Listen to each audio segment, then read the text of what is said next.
নমস্কার, সকলকে স্বাগত জানাচ্ছি আরেকটি নতুন ট্রাভেল ব্লগে।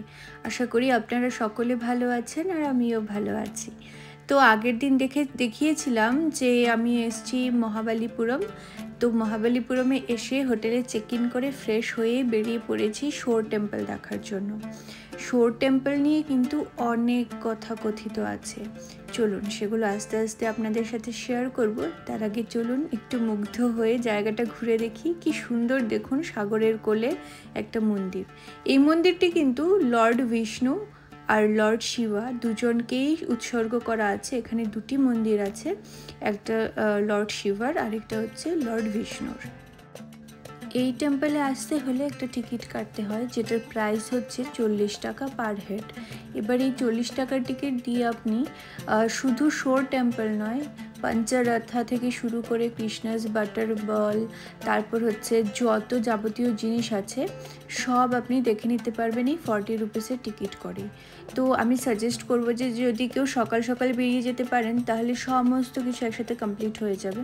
যেমন আমার একটা ভুল হয়ে গিয়েছিল, আমি বিকেলবেলায় বেরিয়েছিলাম, বিকেলবেলা মানে ওই 4টের দিকে, আর সমস্ত কিছু কিন্তু 5টায় বন্ধ হয়ে যায়। তাই আমি শুধু 40 টাকায় এই শোর টেম্পলটাই দেখতে পেরেছি। আর কালকে সকালে আমি আবার টিকিট কাটবো বাকি জিনিসগুলো দেখার জন্য। কথিত আছে এখানে একটা টেম্পল নয়, এখানে টোটাল 7টা টেম্পল ছিল। তার মধ্যে নাকি এত সুন্দর জায়গাটা দেখে ভগবান ইন্দ্রের খুব রাগ হয়েছিল, তাই উনি স্ট্রমের মাধ্যমে বাকি সমস্ত 6টা মন্দিরকে নাকি সমুদ্রের বুকে তলিয়ে দিয়েছেন। তো এমনটাই কথিত আছে এই জায়গাটি জুড়ে। বাকি আমি জানি না, এটা শুধুমাত্রই কথিত কথা। কিন্তু এই জায়গাটা আসলে আপনার এত ভালো লাগবে, খুব ভালো সুন্দর টাইম স্পেন্ড করা যায়। এখান থেকে বেরিয়েই আবার হচ্ছে পাশেই এই যে এটা হচ্ছে মহাবালিপুরম সি বিচ, এখানেও লোকে খুব এনজয় করছে। তো আমরা ভাবলাম যে এখান থেকে বেরিয়ে এখন এইটায় যাব, যেহেতু এখন আর বাকি জায়গাগুলো যেতে পারবো না, সমস্ত জায়গায় বন্ধ হয়ে যাবে 5টায়। তো চলুন যাওয়া যাক। আমি যেখানে আছি সেখান থেকে এই শোর টেম্পল আসতে মাত্র 4-5 মিনিট সময় লাগে। তো বাকি সমস্ত জায়গাগুলো প্রায় 1-2 কিলোমিটারের মধ্যেই অবস্থিত আছে, মানে খুব একটা দূরত্বে যেতে হয় না। সমস্ত জিনিসগুলো এক্সপ্লোর করতে গেলে আপনি খুব ভালোভাবেই 2-3 ঘন্টার মধ্যে সমস্ত দর্শনীয় স্থানগুলো এক্সপ্লোর করে নিতে পারবেন, কারণ সব কিছুই 2-3 কিলোমিটারের ভেতরেই আছে। তো এটা একটা ভালো যে মহাবালিপুরম যদি ভালোভাবে ঘুরতে হয় তাহলে কিন্তু একদিনই যথেষ্ট, মানে সমস্ত কিছু একদিন ঘুরেই শেষ করে দেওয়া যায়, যেহেতু সমস্ত কিছু কাছাকাছি অবস্থিত আছে। তো এই যে চলে এসেছি এখন সি বিচে, আর সি বিচে এসে দেখছি বিশাল মানুষের ভিড়, সবাই সূর্যাস্ত দেখতে এসছে। তাছাড়া এখানে একটা ছোট্টখাট্টো মেলাও বসেছে, যেরকম সমুদ্রের ধারে বসে থাকে আর কি।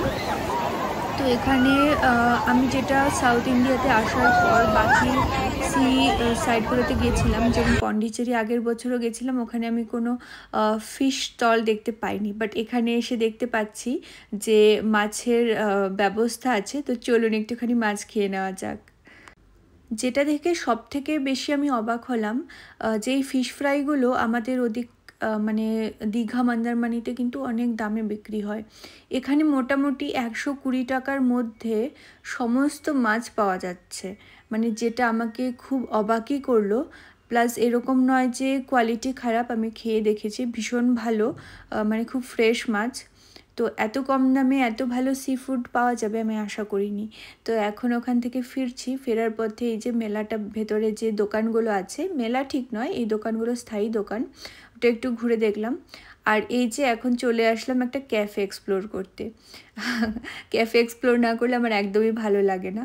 তো এখানে দেখতে পাচ্ছি আমাদের রিসর্ট বা যেখানে আমরা আছি হোটেল, ওটার আশেপাশেই না সমস্ত বাজারটা এখানেই আছে। বেসিক্যালি যে সি বিচের মার্কেট হয় ওটা এখানেই আছে। তো ওটা একটু পায়ে হেঁটে ঘুরে দেখছি, সমস্ত জিনিস ভীষণ সুন্দর লাগছে দেখতে, সোভেনিয়ারগুলো স্পেশালি। এখানে না সমস্ত জিনিস সুন্দর সুন্দর সোভেনিয়ার, সমস্ত কিছু পাথর কেটে বানানো হয়। ওগুলো দেখতে ভীষণ সুন্দর। আমি বলবো যে এগুলো লোকাল যারা আর্টিশিয়ান আছে ওনারাই বানান। তো আপনারা যদি কখনো আসেন অবশ্যই এক্সপ্লোর করবেন, ভালো লাগলে অবশ্যই নেবেন, তাতে ওনাদেরও মানে বিক্রি বাট্টা হবে। তারপর আমি একটা চলে এসেছি কাশ্মীরি দোকানে। এখানে এত সুন্দর সুন্দর জামা কাপড় আছে যে আমি একটা কিনেই নিয়েছি। তো চলুন এবার একটু সমুদ্রের ধারে যাওয়া যাক। এই যে রাতের সমুদ্র এত শুনশান, তার মধ্যে যে ঢেউয়ের আওয়াজ ওটা একটা আলাদাই মাত্রা যোগ করে। তো এখানে এখন কিছুক্ষণ সময় কাটাবো, তারপর ফিরে যাব আবার হোটেলে। তো চলুন আজকের মতো এই ভ্লগটা এখানেই শেষ করছি। আবার দেখা হবে নতুন আরেকটি ভ্লগে। ততক্ষণ সবাই খুব ভালো থাকবেন।